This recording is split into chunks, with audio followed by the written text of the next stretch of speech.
இன்னைக்கு சண்டே. வழக்கம் போல் காலையில் எந்திரிச்சோனையுமே இவர் மூஞ்சில தான் இப்போல்லாம் முழிக்கிற மாதிரி இருக்குது. அப்படியே இவருக்கு ஒரு குட் மார்னிங் சொல்லிவிட்டு இவருமே கொஞ்சம் நேரம் விளாண்டுட்டு இருந்தார். அப்படியே இவரோட விளாண்டுட்டு அப்படியே ஜாலியாக என்னோட டே வந்து தொடங்கணும். லியோ பற்றி சொல்லணுன்னா ரொம்ப ஒரு ஒரு பிளேயிங்கான டாக். எப்போ பார்த்தாலும் விளாண்டுட்டே இருப்பான். காலையிலேயே துணி எல்லாமே காய போட்டிருந்தாங்க. கிளைமேட் வேறு மழை வர மாதிரியும் இருக்குது, வெயில் அடிக்கிற மாதிரியும் இருக்குது. இன்றைக்கி எங்கள் வீட்டில் என்ன ஸ்பெஷல்னால் அத்தை வந்து மந்தி சமைச்சு கொடுத்துட்ருந்தாங்க.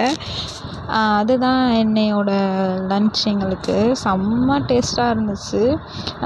மந்தி, லெக் பீஸ், அது போக வந்துட்டு முட்டை, இது வந்துட்டு கத்திரிக்காய் பச்சடி மாதிரியும் செம்ம டேஸ்ட்டாக இருக்கும். அது கூட வந்துட்டு தயிர் பச்சடி. அதுக்கப்புறமா லியோவுக்கு வந்துட்டு ஒயிட் ரைஸ் வந்துட்டு இல்லை. சரி, அதனால் இதவே வச்சுட்டு இன்றைக்கி அட்ஜஸ்ட் பண்ணிடுவோம் அப்படி சொல்லிட்டு தயிரை மட்டும் ஊற்றி வச்சுட்டோம்.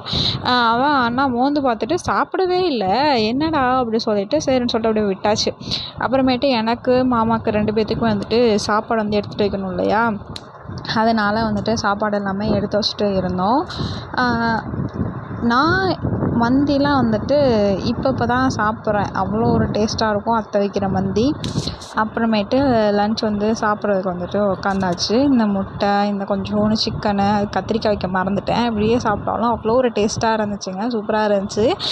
பக்கத்தில் ஒரு பையனை பாருங்கள், எப்படி வந்துட்டு என்கிட்ட வந்து சண்டை போட்டுட்ருக்கான்னு. சிக்கனுக்காக அவ்வளோ வந்து சண்டை போட்டுட்ருக்கான். ஆனால் நாங்கள் வந்து இன்னும் வந்து சிக்கன்லாம் நாங்கள் வந்து கொடுத்து வந்து பழக்கலை, கொடுக்கக்கூடாது இல்லையா. அப்புறம் எல்லாருமே சாப்பிட்டு முடிச்சிட்டோம். சாப்பிட்டு முடிச்சதுக்கப்புறமா ஃப்ரிட்ஜில் ஒரு 3 மாதுளம்பழம் மட்டும் இருந்துச்சு. சரி, அதை அன்றைக்கி உரிச்சு கொடுத்துருவோன்னு சொல்லிட்டு அதை உரித்து அப்படியே ஒரு பவுலில் வந்துட்டு மாற்றிட்டேன்.